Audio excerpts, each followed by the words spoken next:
নমস্কার বন্ধুরা, কেমন আছেন আপনারা? আশা করছি ভালো আছেন। আজ আমি আপনাদের বানিয়ে দেখাবো আলু ফুলকপি দিয়ে ভেটকি মাছের দারুণ একটা রেসিপি। তো চলুন রেসিপিটা দেখে নেওয়া যাক। মাছটা আমি আগেই ভেজে তুলে নিয়েছি। এরপর ডুমো ডুমো করে আলু আমি ওই মাছ ভাজার তেলের মধ্যেই কিন্তু আলুটা ফ্রাই করে নেব। দিয়ে দিলাম অল্প পরিমাণে একটু নুন আর অল্প একটু হলুদ। আলুটা খুব সুন্দর করে ভেজে নেব, যেহেতু এখন শীতকাল, তো আলুগুলো একটু ভেজে নিতেই হবে। খুব যে বেশি আমি ভেজেছি তা নয়, তবে যেটুকু প্রয়োজন সেটুকুই কিন্তু আমি আলুটা দেখো এখানে ভেজে নিয়েছি। যেটুকু তেল আছে ওই তেলের মধ্যেই ফুলকপি আমি অল্প একটু ভাপিয়ে জলটা ফেলে দিয়েছি। এরপর আমি ওই তেলের মধ্যেই ফুলকপিটা দিয়ে দিলাম। ফুলকপিটাও ঠিক যেভাবে আমি আলুটা ভেজে তুলে নিয়েছি সেভাবেই কিন্তু ভেজে নেব। খুব কম তেলের মধ্যেই কিন্তু আমি রেসিপিটা আপনাদের সাথে শেয়ার করছি। তো ফুলকপিটা মোটামুটি আমার ভাজা হয়ে গেছে। এরপর যেটুকু পরিমাণ তেল আমার লাগবে সেটাই কিন্তু আমি এখন অ্যাড করে দিলাম। আমি কিন্তু এটা বানাচ্ছি সম্পূর্ণ সর্ষের তেলে, তবে চাইলে এটা আমরা যে কোনো রিফাইন্ড তেল দিয়েও কিন্তু এটা বানাতে পারি। ফোড়নে দিয়ে দিলাম একটা শুকনো লঙ্কা, তেজপাতা, 1 টিস্পুন জিরে, একটা বড় সাইজের পেঁয়াজ স্লাইস করে কেটে নেওয়া। অল্প একটু ফ্রাই করে নেওয়ার পর দিয়ে দিলাম একটা বড় সাইজের টমেটো। আগে থেকে যে মশলাটা রেডি করেছিলাম, যেমন আদা, রসুন আর কাঁচা লঙ্কা, তো সেই মশলাটাও কিন্তু আমি অ্যাড করে দিলাম। এরপর এই মশলাটা দিয়ে কিন্তু আমি খুব সুন্দর করে কষিয়ে নেব, যতক্ষণ না এর থেকে একটা সুন্দর গন্ধ বেরিয়ে আসে এবং তেলটা না ছেড়ে দেয়।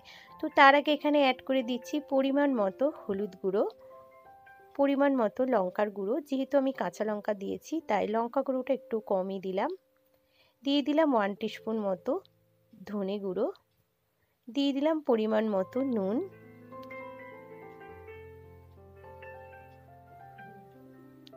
এরপর খুব সুন্দর করে কিন্তু আমি এটা কষবো। তো তার আগে অল্প একটু জল আমি অ্যাড করে নিলাম, যাতে মশলাটা কড়ার মধ্যে লেগে না যায়। সুন্দর করে কষিয়ে নেব যতক্ষণ না এর থেকে তেল ছেড়ে আসে। এই রেসিপিটা কিন্তু খুবই সহজ পদ্ধতিতে আমি বানাচ্ছি। আর এইরকম একটা রেসিপি থাকলে কিন্তু কোনো আর তরকারির প্রয়োজন হয় না। দিয়ে দিলাম অল্প একটু চিনি। চিনিটা অপশনাল, একটু কালারটা আনার জন্যই কিন্তু আমি এখানে চিনিটা অ্যাড করলাম। মশলাটা মোটামুটি দেখুন আমার কষানো হয়ে গেছে আর তেলটাও কিন্তু বেশ ছেড়ে দিয়েছে। এরপর আগে থেকে ভেজে রাখা আলু আর ফুলকপিটাও কিন্তু আমি অ্যাড করে দিলাম। আরও 2-3 মিনিট মতো এটা কিন্তু আমি কষিয়ে নেব। খুব সুন্দর করে আমি কিন্তু এখানে ফুলকপি আর আলুটা কষিয়ে নিয়েছি। এরপর ওপর থেকে দিয়ে দিলাম গরম জল। তরকারির মধ্যে যদি আমরা গরম জল ইউজ করি তাহলে কিন্তু তরকারির স্বাদটা দ্বিগুণ বেড়ে যায়। আলুটা একটু সিদ্ধ সিদ্ধ হয়ে গেছে আর দিয়ে দিলাম আগে থেকে ভেজে রাখা ভেটকি মাছ। ঢাকা চাপা দিয়ে আরও একটু হতে দেব।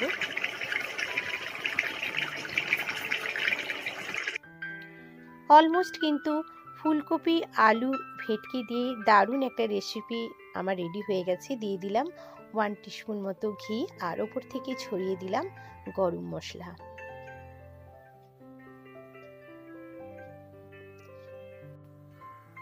তৈরি হয়ে গেল আমার আলু ফুলকপি দিয়ে ভেটকি মাছের দারুণ স্বাদের একটা রেসিপি। ফাইনাল লুকটাও আপনাদের সাথে শেয়ার করে দিলাম। তো কেমন লাগলো অবশ্যই জানাবে। যদি ভালো লাগে চ্যানেলটিকে লাইক করে দিও। এটা দিয়ে কিন্তু আমরা ভাত, রুটি সবই খেতে পারি। আর তো চলো বন্ধুরা, আজকের মতো এই পর্যন্তই। পরের দিন আবারও দেখা হচ্ছে নতুন কোনো রেসিপি নিয়ে।